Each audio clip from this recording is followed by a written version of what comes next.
at Unity Junior High School, District 99, and today I will be performing To This Day by Shane Koyczan.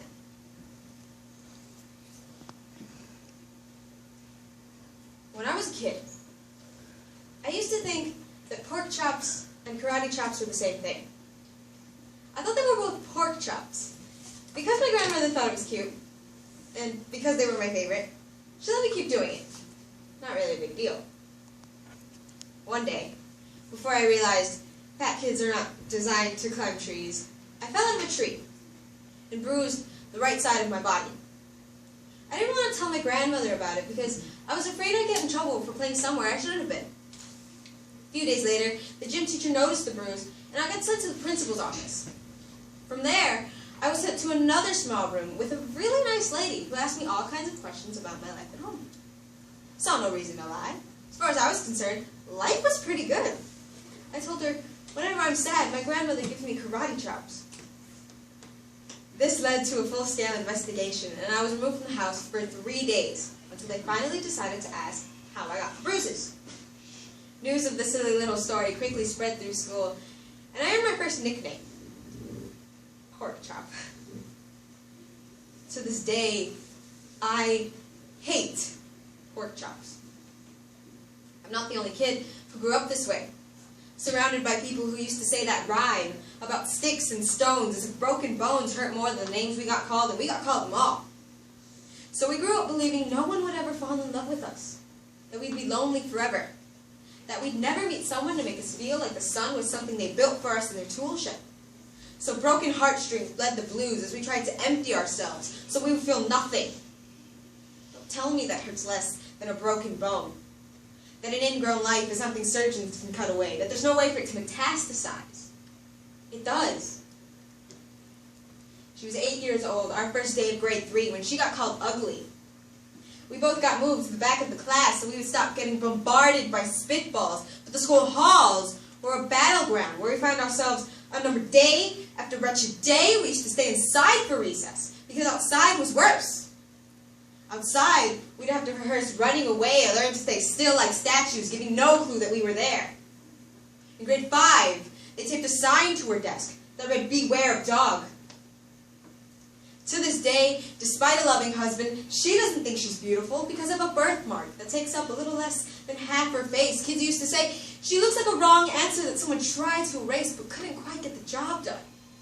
And they'll never understand that she's raising 2 kids whose definition of beauty begins with the word mom.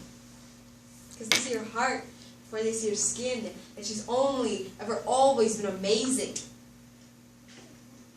He was a broken branch grafted onto a different family tree. Adopted. But not because his parents opted for a different destiny. He was 3 when he became a mixed drink of 1 part left alone, 2 parts tragedy. Started therapy in 8th grade. Had a personality made of tests and pills. Lived like the uphills were mountains and the downhills were cliffs. 4 fits suicidal. A tidal wave of antidepressants and an adolescence of being called pauper. 1 part because of the pills. 99 parts because of the cruelty. Tried to kill himself in grade 10 when a kid who could still go home to his mom and dad had the audacity to tell him to get over it. As if depression is something that can be remedied by any of the contents found in first aid kits. To this day, he's a stick of TNT lit from both ends, could describe to you in detail the way the sky bends in the moments before it's about to fall. Despite an army of friends who all call him an inspiration, he remains a conversation piece between people who can't understand. Sometimes being drug-free has less to do with addiction, more to do with sanity. We weren't the only kids who grew up this way. To this day, kids are still being called names. The classics were, "Hey stupid," "Hey spaz." Seems like each school has an arsenal of names getting updated every year, and if a kid breaks in a school and no one around chooses to hear, do they make a sound? Are they just a background noise of a soundtrack stuck on repeat when people say things like kids can be cruel? Every school was a big top circus tent, and the pecking order went from acrobats to lion tamers, from clowns to carnies. All these were miles ahead of who we were. We were freaks! Lobster claw boys and bearded ladies, autumn leaves, juggling depression and loneliness, playing solitaire, spin the bottle, trying to kiss the wounded parts of ourselves and heal. But at night, while the others slept, we kept walking the tightrope. It was practice, and yes, some of us fell. But I want to tell them that all of this stuff is just debris left from when we finally decided to smash all the things we thought we used to be. If you can't see anything beautiful about yourself, get a better mirror. Look a little closer.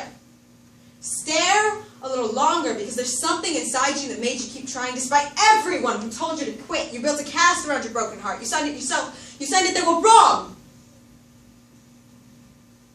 Because maybe it belonged to a group or clique. Maybe they decided to pick you last for basketball or everything. Maybe you brought bruises and broken teeth to show and tell but never told, because how can you hold your ground when everyone around you wants to bury you beneath it? You have to believe that they were wrong. They have to be wrong. Why else would we still be here? We grew up learning to cheer on the underdog because we see ourselves in them. We stem from a root planted in the belief that we are not what we are called.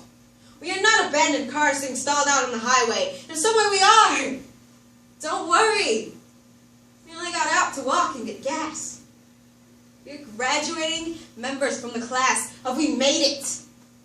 Not the faded echoes of voices crying out, names will never hurt me. Of course they did.